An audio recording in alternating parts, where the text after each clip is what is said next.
Hi hello good morning. എല്ലാവരും തെരഞ്ഞെടുപ്പ് ചൂടിലാണല്ലേ? ഞാനും പോയി വോട്ട് ചെയ്ത് വന്നു. എല്ലാവരും ഇന്നത്തെ ഈ വോട്ടിംഗ് റൈറ്റ് ഫലപ്രദമായ രീതിയിൽ പ്രയോജനപ്പെടുത്തുക. നിങ്ങളിന്ന് നിങ്ങളുടെ സ്ഥാനാർത്ഥിക്ക് നേരിട്ടാണ് പോയി വോട്ട് ചെയ്ത് വന്നത് അല്ലേ? അപ്പോൾ ഒരു വ്യക്തിക്ക് ഒരു വോട്ട്. ഇതൊരു ഡയറക്റ്റ് ഇലക്ഷനാണ്. അപ്പോൾ പ്രത്യക്ഷ തെരഞ്ഞെടുപ്പ്. ഇനി റിസൾട്ട് വരുമ്പോൾ നമുക്ക് മനസ്സിലാവും ഏത് സ്ഥാനാർത്ഥിയാണ് നമ്മളെ ഇനി മുന്നോട്ട് റെപ്രസെന്റ് ചെയ്യേണ്ടത് എന്ന് അല്ലേ? അപ്പോൾ ഈ തെരഞ്ഞെടുപ്പിൽ വിജയിയായി തീരുമാനിക്കുന്ന ഒരു രീതിയാണ് FPTP എന്ന് പറയുന്നത്. എന്താ ഈ FPTP? First past the post. First post എന്നൊക്കെ കേൾക്കുമ്പോൾ തന്നെ അറിയാം, ഗെയിം പോലെ തന്നെ പോയിന്റുകൾ കൂടുതലുള്ള ആള് ഫസ്റ്റ് അടിക്കും. സ്ഥാനാർത്ഥികളുടെ എല്ലാവരെയും വോട്ട് കൗണ്ട് ചെയ്യും. നമ്മൾ ഡയറക്റ്റായി പോയി കൊടുത്ത വോട്ടുകൾ കൗണ്ട് ചെയ്യും. എന്നിട്ട് ഏത് സ്ഥാനാർത്ഥിക്ക് ഏറ്റവും കൂടുതൽ വോട്ട് കിട്ടുന്നോ അവർ വിജയിച്ചതായിട്ട് പ്രഖ്യാപിക്കും.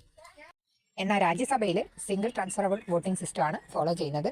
ഇതിനെക്കുറിച്ചും PSC റിലേറ്റഡ് ആയിട്ടുള്ള ഇലക്ഷൻ്റെ എല്ലാ ഫാക്റ്റുകളും അടുത്ത വീഡിയോയിൽ ഞാൻ അപ്ലോഡ് ചെയ്യുന്നതാണ്. കാണാൻ മറക്കല്ലേ.